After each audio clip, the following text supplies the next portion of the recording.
Hello everyone, myself Simran Chaudhary and welcome to all about agriculture with सिमरन।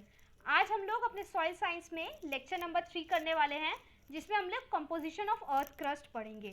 ये जो है आपके एमएससी और जेआरएफ एग्जाम के लिए काफ़ी इंपॉर्टेंट टॉपिक हो जाता है और आपके एएफओ मेंस में भी इससे कुछ क्वेश्चंस आते हैं। तो स्टार्ट करते हैं। सबसे पहले जो हमारे एटम्स हैं उनसे मिलके बना है हमारा एलिमेंट्स, ठीक है। और ये एलिमेंट्स जो हैं टुगेदर कंबाइन होते हैं और फॉर्म करते हैं minerals that further converts into rocks. और रॉक्स में होती है आपकी वेदरिंग। वेदरिंग एक प्रोसेस है जिसमें रॉक्स जो है वो टूटता है, डिसइंटीग्रेट होता है और वो बन जाता है regolith. Regolith is your parent material for the soil. Then इसमें आपका सॉइल फॉर्मिंग फैक्टर्स इफेक्ट करते हैं, ठीक है, जैसे बायोटिक एबायो फैक्टर हो गया, आपका वाटर हो गया, सनलाइट हो गया, माइक्रोब्स हो गया, वो सब इस पे इफेक्ट करते हैं और आपका ये सॉइल में कन्वर्ट हो जाता है, ठीक है। जब सॉइल प्रोफाइल पढ़ेंगे तो उसमें इसके बारे में, रिगोलिथ के बारे में डिटेल में पढ़ेंगे और वेदरिंग आपका एक अलग से टॉपिक रहेगा। अभी ये हल्का हल्का पढ़ना था। अब हम लोग सबसे पहले क्या पढ़े इसमें, एलिमेंट्स। तो एलिमेंट्स के बारे में जानते हैं। टोटल आपकी सॉइल में जो इंपॉर्टेंस है जिसका अर्थ क्रस्ट में 106 एलिमेंट्स हैं, आउट ऑफ विच 8 जो है उनका मेजर कंट्रीब्यूशन है, ठीक है। आपके अर्थ क्रस्ट को बनने में उनका 99% कंट्रीब्यूशन है। टोटल आपके 106 हैं, जिसमें से 98 जो हैं वो 1% कंट्रीब्यूट करते हैं और रेस्ट जो आपका 8 एलिमेंट्स है ना, वो 99% कंट्रीब्यूट करते हैं। ये 9 कौन कौन से हैं एलिमेंट्स? तो these are oxygen, silicon, aluminium, iron, calcium, sodium, potassium, magnesium और अदर्स। ये आपको ऑर्डर जो है इसी ऑर्डर में याद करना है। ये इसके कंट्रीब्यूशन परसेंटेज के हिसाब से मैंने लिखा है। सबसे ज़्यादा आपका ऑक्सीजन कंट्रीब्यूट करता है, that is your 46.6%। Then silicon, that is 27.72%। फिर आपका करता है एल्यूमिनियम 8.13%। देन आपका आयरन करता है 5%। फिर आपका करता है कैल्शियम 3.63%, यहाँ पे लिखा हुआ है चार्ट में, ठीक है। फिर सोडियम कंट्रीब्यूट करता है 2.83%। देन आपका पोटाश, मैग्नीश, ठीक है, 2.6 एंड 2.1 रिस्पेक्टिवली। और फिर अदर्स कितना, 1.41%। जो मैंने आपको बताया कि 99 ये और 1% आपका वो हो गया, ठीक है। इसको और आगे हम लोग अभी देखेंगे, ठीक है। इसमें से जो है ना मोस्ट इंपॉर्टेंट क्वेश्चंस क्या क्या आते हैं, ये जो है ये इंपॉर्टेंट टॉपिक हो गया। सबसे पहला बात कि आपका जो एलिमेंट्स हमने अभी पढ़ा, इसमें 2 एलिमेंट्स है टाइप, एक नॉन मेटेलिक और एक मेटेलिक। जो नॉन मेटेलिक है वो कौन कौन सा है, ऑक्सीजन एंड योर सिलिकॉन। ये जो है 3/4% जो है वो होल्ड करता है। ये सब बातें जो है सिर्फ सुनिएगा नहीं, कॉपी पे नोट डाउन भी करिएगा, बहुत ज़्यादा ज़रूरी है। क्या, पहले तो इनका ऑर्डर जैसे लिखा है बिल्कुल वैसे ही लिखना है, ऑर्डर सेम रहना चाहिए। Oxygen, silicon, aluminium, iron, calcium, sodium, potassium, magnesium and other elements, ठीक है। और इनका परसेंटेज जो यहाँ पे चार्ट में बना है आपको ऐसे ऑर्डर्स में लिख देना है। Again this is very important. The third thing is oxygen and silicon is your non metallic elements and the rest one is metallic, okay. Aluminium से लेके मैग्नीशियम तक मेटेलिक हो गया। अब आपका जो नॉन मेटेलिक है that is oxygen and silicon, ये आपका देखिए 74% कॉन्ट्रीब्यूट कर रहा है ऑलमोस्ट, यानी 3/4% जो है वो यही आपका होल्ड करता है। और रेस्ट जो मेटेलिक है वो कितना 25% के समथिंग कर रहा है, यानी कि 1/4, ठीक है। ये चीज़ लिख लीजिएगा क्योंकि आपसे पूछ लिया जाता है किस टाइप से क्वेश्चन आएगा, maximum non metallic element present on the earth crust. तो क्या होगा इसका आंसर, ऑक्सीजन, ठीक है। कितना परसेंट है तो आपने देखा ही पीछे 46.6%। Now the next question will be maximum metallic element present on the earth crust. What it will be? It will be aluminium. Okay? How much percentage? तो देखिए एल्यूमिनियम का कितना है 8.13, 8.1% आप लिखिएगा, ठीक है। 2 डिजिट्स में जस्ट मैं से बता रही थी। अब क्या बोल रहा है कि 90% of earth crust it made up of silicate minerals, ठीक है। सिलिकेट जो है आपका वो कंबाइंड फॉर्म में प्रेजेंट रहता है, सिंगल फॉर्म में नहीं रहेगा और मोस्टली उसका कॉम्बिनेशन विद ऑक्सीजन ही होता है, ठीक है। जैसे आपका क्वार्ट्ज हो गया, माइका हो गया, फिल्डस्पार हो गया। ये जो आपका माइका और फिल्डस्पार है ये एल्यूमिनियम और सिलिकेट का मिक्सचर रहता है, ठीक है, कॉम्बिनेशन रहेगा। इस टाइप से हमेशा आपका सिलिकेट जो है ना किसी के साथ कंबाइन करके ही रहेगा। तो वही लिखा हुआ है कि 90% of earth crust is made up of silicate mineral in combined form like quartz, mica, feldspar, etc. Silicon and oxygen are two most common chemical elements in crust that are found combined too often. ठीक है, सबसे ज़्यादा यही combined form में रहेगा. Silicon oxide जिसे हम लोग मिनरल क्वार्ट्ज भी बोलते हैं, वो 12% ऑफ क्रस्ट में आपका क्या कहते हैं फॉर्म करता है. ठीक है, ये आपका आपने हम बात किया था जो मेजर एड्स थे. ठीक है, अदर्स में बात करें तो आपका टाइटेनियम, हाइड्रोजन, फॉस्फोरस, मैग्नीज और फ्लोरीन, ये सब जो है ये भी रहते हैं, इनका भी कुछ इंपॉर्टेंस है बट कंपैरेटिवली लेस रहते हैं. For example hydrogen is extremely wide spread constitute. ठीक है, मिनरल्स में बहुत ज़्यादा आपका हाइड्रोजन है, लेकिन ये इतना लाइटेस्ट केमिकल एलिमेंट है कि इसका कोई सिग्निफिकेंट पार्ट नहीं है अर्थ क्रस्ट में. ठीक है, सबसे ज़्यादा हाइड्रोजन ही अवेलेबल है, लेकिन उसका उतना ज़्यादा इतना लाइटेस्ट है ना कि उसका कोई ज़्यादा कॉन्ट्रीब्यूशन नहीं है. ये इतना इंपॉर्टेंट पॉइंट्स नहीं है यहाँ पे. जो यहाँ पे इंपॉर्टेंट पॉइंट है ध्यान में रखने का वो ये कि सिलिकॉन जो है वो आपका जो सिलिकेट मिनरल्स है वो 90% ऑफ अर्थ क्रस्ट बना रहे हैं मिनरल्स में भी, और हमेशा कंबाइंड फॉर्म में रहेगा जिसमें मोस्टली वो ऑक्सीजन के साथ ही कंबाइन करता है. नेक्स्ट बात करते हैं अब हम लोग कि एलिमेंट्स जो है ना आपके वो जियोकेमिकली डिस्ट्रीब्यूट है 5 मेन ग्रुप्स में. कौन कौन से? बॉन्ड्स के आधार पे ये 5 ग्रुप्स में बांटे गए हैं. लिथोफाइल, चार्कोफाइल, एटमोफाइल और बायोफाइल. इसमें जो लिथोफाइल है ये सबसे ज़्यादा है. ठीक है, मैक्सिमम एलिमेंट्स जो है वो लिथोफाइल ही हैं. The earth crust consists mainly of lithophile elements that are commonly found in silicates and soil. ठीक है, सिलिकेट्स और सॉइल जो है ना वो जनरली लिथोफाइल एलिमेंट्स के अंदर आते हैं and that's why it is major contributor in our earth crust. अब बात करते हैं, इतना ही था इसमें and the next thing will be the, यहाँ पे तक इम्पोर्टेंस था इसका. अब हम लोग डिवीजन पढ़ेंगे और नेक्स्ट चीज़ पढ़ेंगे हम लोग अर्थ क्रस्ट का इंटरनल स्ट्रक्चर. ठीक है, जिसमें कोर, मेंटल वगैरह आता है वो पढ़ेंगे. तो पहले पढ़ते हैं division of earth sphere. Earth sphere को 3 पार्ट्स में बांटा गया है, एटमॉस्फेयर, हाइड्रोस्फीयर, लिथोस्फीयर, और इन तीनों को कंबाइन हम लोग बायोस्फीयर बोलते हैं. इकोसिस्टम में भी हमने यही पढ़ा था. क्या क्या? Atmosphere, hydrosphere, lithosphere, in combined form they are biosphere. सबसे पहले आता है एटमॉस्फेयर. एटमॉस्फेयर जो है वो एक इन्वेलप है जो कि कवर करता है हमारे लिथोस्फेयर को भी और हाइड्रोस्फेयर को भी. ठीक है, एटमॉस्फेयर क्या मतलब जिसके अंदर हमारे मॉलिक्यूल्स ऑफ एयर्स आ गए, वाटर आ गए, डस्ट आ गए, ये सब आते हैं. हाइड्रोस्फेयर जिसमें वाटर का पोर्शन है, आपका ओशियन आ गया, रिवर्स आ गया, ये हाइड्रोस्फेयर में. और लिथोस्फेयर में क्या? जो आप सर्वाइव करें, जो जहाँ लैंड है, जहाँ सॉइल है, जहाँ पे हम लोग रह रहे हैं. ठीक है, land portion is lithosphere, water portion in hydro, and your atmosphere where the air is present is atmosphere. ठीक है, और इन सबको कंबाइंड हम लोग बायोस्फेयर कहते हैं. It contain water molecule and dust which may act as nuclei for the condensation of water vapor to form cloud and fog. Atmosphere में water molecules और डस्ट प्रेजेंट होते हैं जो कि कंबाइन करके कंडेंस होते हैं और वाटर वेपर से क्या बनते हैं? आपके क्लाउड्स और फॉग्स बन जाते हैं. जब सर्दी का समय रहता है तो आपके जो वाटर मॉलिक्यूल्स हैं वो फ्रीज आउट हो जाते हैं और फॉग का फॉर्म ले लेते हैं. ठीक है, एटमॉस्फेयर में वही वाटर मॉलिक्यूल और डस्ट मिलके क्लाउडी सा बनाते हैं अपीयरेंस, और धीरे धीरे वो उसमें वाटर मॉलिक्यूल अब्जॉर्ब कंडेंस होके आता जाता है और वो क्लाउड का फॉर्म कर लेते हैं, और जब 2 क्लाउड्स टकराते हैं तो रेन होता है. ठीक है, एटमॉस्फेयर जो है वो कंपोस्ट ऑफ, इसमें बहुत सारी गैसेस है.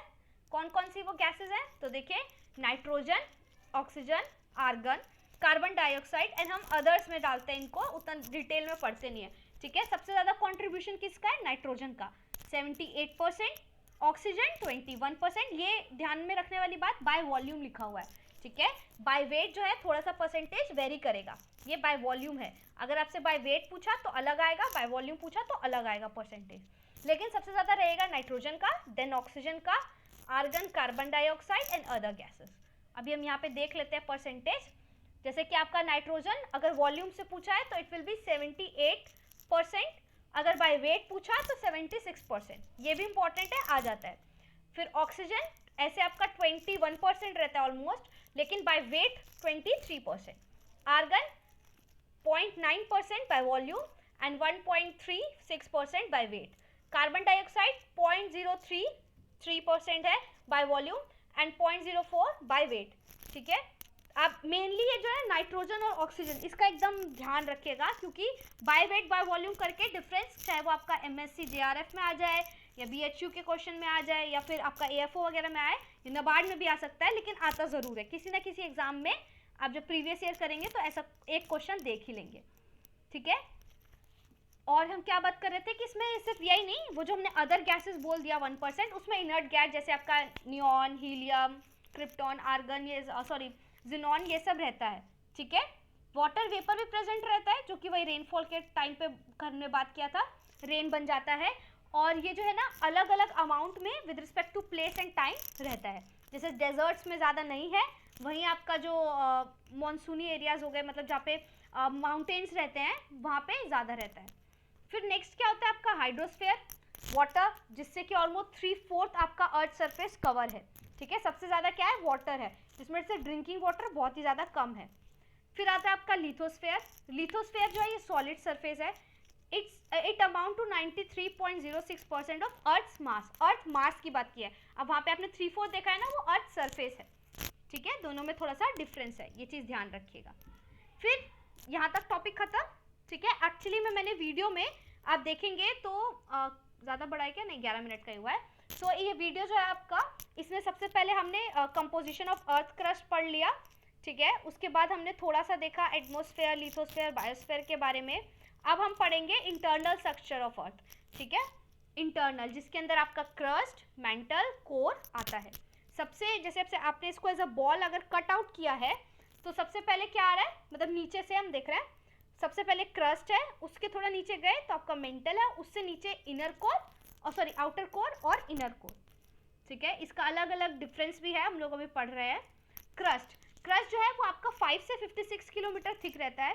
ये ना वेरी करता है, वेरी क्यों करता है कि आपका जो है, मान लीजिए ऐसे सिंपल क्रस्ट था और उसी के बीच में ऐसे आपका वाटर के लिए वो है, ठीक है।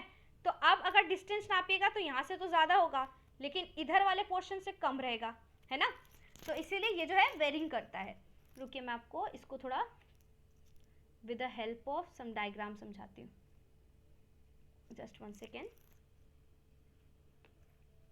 पेन आ गया, ठीक है। देखिए हुआ क्या कि ऐसे करके आपका ये बना है, इसके अंदर पानी है, ठीक है। और इसको हम लोग यहाँ से, ये आपका मेंटल का लेयर है, तो इससे मेजर कर रहे हैं। तो अगर इधर मेजर करेंगे तो डिस्टेंस ज़्यादा आएगा, राइट, लेकिन इधर करेंगे तो बहुत कम है, इधर करेंगे तो और ज़्यादा कम। तो आप देख रहे हैं कि ये लेयर जो है इसका मतलब जो इसका थिकनेस है वो वेरी कर रहा है। तो ये 5 से 56 किलोमीटर तक वेरी करता है। नेक्स्ट पेज पे जाते हैं, तो वही लिखा है मैंने कि इसका जो थिकनेस है वो 5 से 56 किलोमीटर रहता है। अब देखिए ओशियन साइड में बताया ना अभी मैंने, ऐसे रहेगा और ऐसे आपका ये लेयर है, तो ओशियन साइड में इसकी थिकनेस 5 से 11 किलोमीटर रहती है। वही कॉन्टिनेंट साइड्स में इसकी थिकनेस 35 से लेकर 56 किलोमीटर तक रहती है। ये सेपरेटेड रहता है फ्रॉम द मेंटल। इसके जो नेक्स्ट लेयर है नीचे, हमने अभी यहाँ पे देखा ना, ये आपका क्रस्ट हो गया, इसके नेक्स्ट वाला मेंटल है। तो ये जो मेंटल है, इससे इसकी जो डिस्टेंस मतलब सेपरेशन है, वो एक हम लोग ने अज्यूम किया हुआ है, आप कह सकते हैं।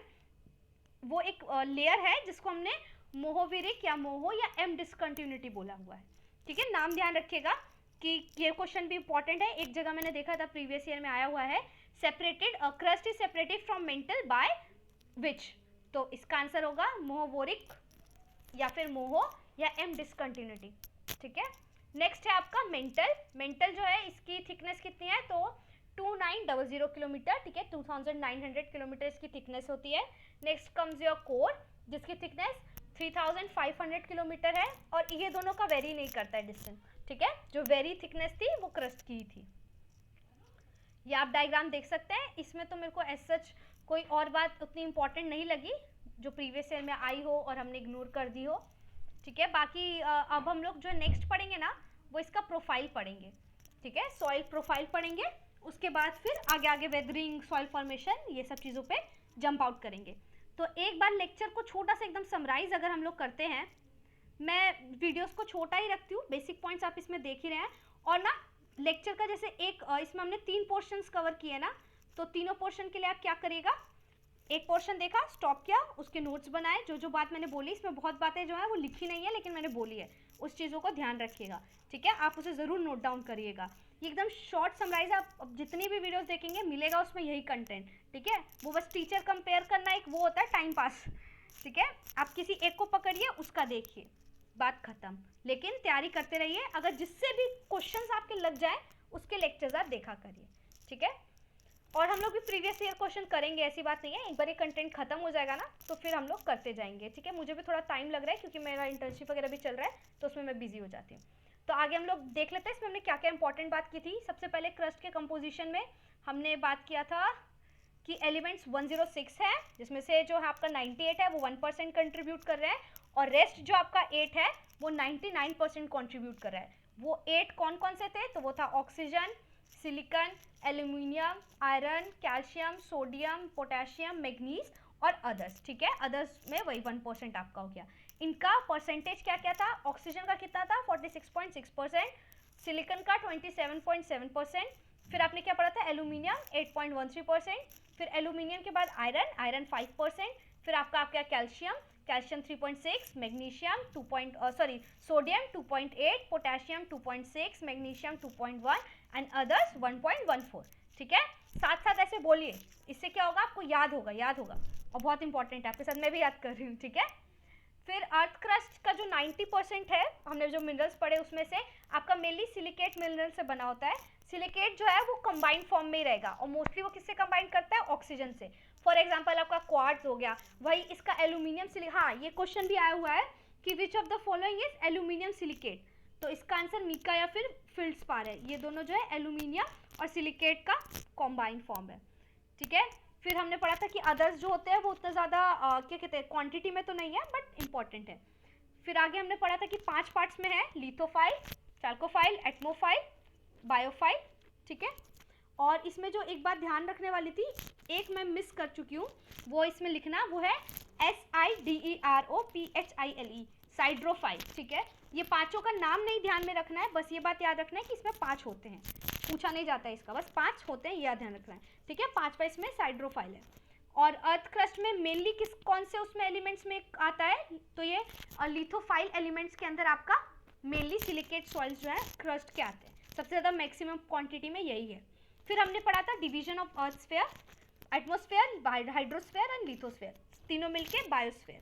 एटमोस्फेयर में जो इंपॉर्टेंट बात था क्या, कि इसमें आपकी गैसेज हैं, कौन कौन सी, सबसे ज़्यादा नाइट्रोजन, देन ऑक्सीजन, फिर argon, carbon dioxide and others, ये सबको अदर्स में 1% में कंट्रीब्यूट कर लिया गया है। अब इसमें जो इंपॉर्टेंट बात था एक और, वो ये था कि बाय वॉल्यूम परसेंटेज और बाय वेट परसेंटेज। नाइट्रोजन का बाय वॉल्यूम परसेंटेज कितना था 78%, वही वेट के हिसाब से 76%। ऑक्सीजन का by volume 21%, by weight 23%, argon 0.9% और ऐसे 1.3% या 1.4%, carbon dioxide 0.033% by volume and by weight 0.04%, ठीक है, ये इंपॉर्टेंट था। फिर हमने क्या बात किया था, हाइड्रोस्फीयर हमें पता है 3/4 अर्थ सरफेस कवर करता है, जिसमें से ड्रिंकिंग वाटर बहुत कम है। लिथोस्फीयर जो है वो अर्थ मास का 93% कवर करता है और ये सॉलिड सरफेस होता है। फिर हमने एक इम्पॉर्टेंट बात पढ़ा था क्या, कि अर्थ का इंटरनल स्ट्रक्चर, जिसमें आता है सबसे पहले क्रस्ट, जिसकी थिकनेस जो होती है वो वेरी करती रहती है, कितना 5 से 56 किलोमीटर तक वेरी करती है। ओशियन के साइड पे इसकी क्रस्ट की थिकनेस कम होती है 5 to 11 के आसपास, और वही कॉन्टिनेंट्स के कॉन्टिनेंट्स में अगर हम लोग इसका मेजर करते हैं थिकनेस, तो वो 35 से 56 किलोमीटर तक होती है। देखिए इसको जो मेजर किया ना, वो हमारे पास कोई वो हमने प्रॉपर इसको प्रैक्टिकली मेजर नहीं किया है, क्योंकि अप टू 16 किलोमीटर तक ही हम इसको डिग आउट कर सके हैं, उसके बाद प्रोसेस नहीं हो पाया। लेकिन जो एक इनका मेथड होता है, एजम्पशन होता है, उसके हिसाब से ये 5 to 56 किलोमीटर वेरी करता है, ठीक है। द इम्पॉर्टेंट पॉइंट इज कि it is separated from the mantle by Mohorovicic और मोहो और एम डिसकंटिन्यूटी, ठीक है। फिर आया था आपका मेंटल, जिसकी थिकनेस थी 2900 किलोमीटर, देन कोर जिसकी थिकनेस थी 3500 किलोमीटर। और फिर ये लेक्चर हो गया आपका खत्म। इसमें ये चीज़ें इंपॉर्टेंट थी, प्लीज़ नोट डाउन कर लीजिएगा। नेक्स्ट लेक्चर सॉइल प्रोफाइल का 2 से 3 दिन के अंदर आ जाएगा, ओके।